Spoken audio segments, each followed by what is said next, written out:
Hello everyone, I'm Tony Thompson and I'm speaking in my 12th week in lockdown. Not that I've been in the house for a while, I've been out running, walking, doing various different things, but 12 weeks under restrictions. For the first 7 of those weeks I did a weekly vlog, but then ran out of steam really. But now, 12 weeks in, I've got some energy back and I've got something to say. And what I want to speak about today is about division and anger, which seem to be coming to the surface so much more as the consequence of life being disrupted for so long. Much of it, I'm sure, is righteous indignation, but not all.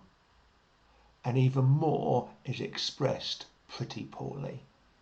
There's indignation about racism. Obviously in the US, but beyond the US, racism is a universal problem. And people are getting angry about it.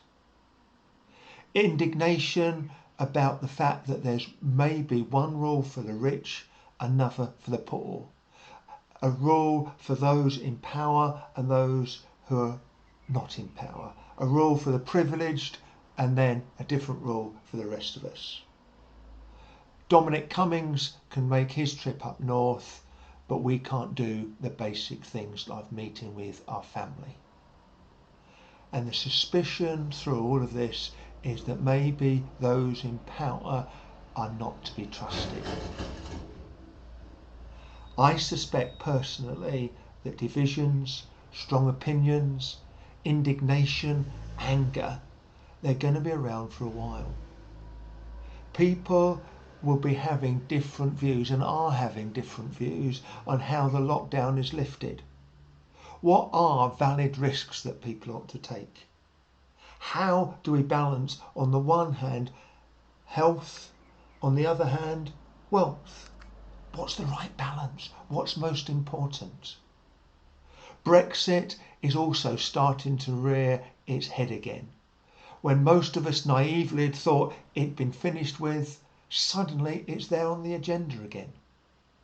And it's going to have the same divisions, same difficulties that are going to have to be dealt with. We're also going to have to start making difficult decisions as churches.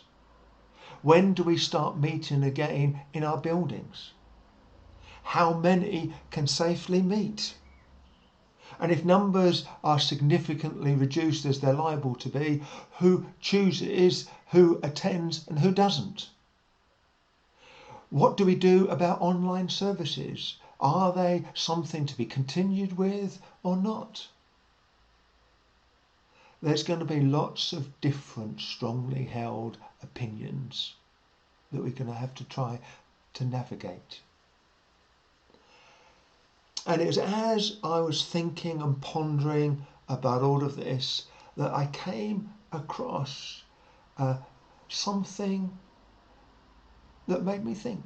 It was about the different perspectives of people getting into a lift, of all things. The guy who was pondering this thought nothing of it, the same as me. It's no big deal just getting into a lift. But he pondered and made me ponder, that's not true for everyone. He suggested that for many women, getting into a lift is a big deal. A vastly different experience than it is for me. Where do you stand in the lift to make sure you're not either ogled at or even worse, groped? Who might get in or off the lift at the next exit, the next floor, which would put you in great risk, make you more vulnerable? Thoughts and experiences that I've never had to deal with, but even more significantly, had never even considered, which says something about me, maybe.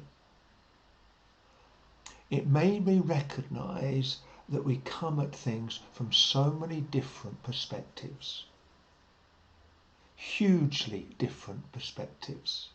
However, we can just naively assume that everyone's perspective is the same as ours.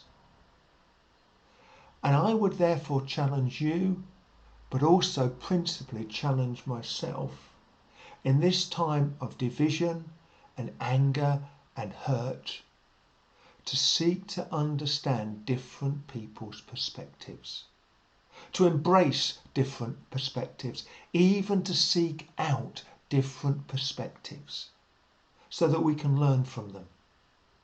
Too often we surround ourselves with people whose experiences and way of thinking is the same as ours. And therefore our views and our perspectives are amplified, magnified. They're reinforced such that we presume they're the only possible perspective, the only legitimate perspective, and therefore we feel enabled to shout at those who think differently, to see things differently, because clearly they're wrong, because any sane person will think the same as us.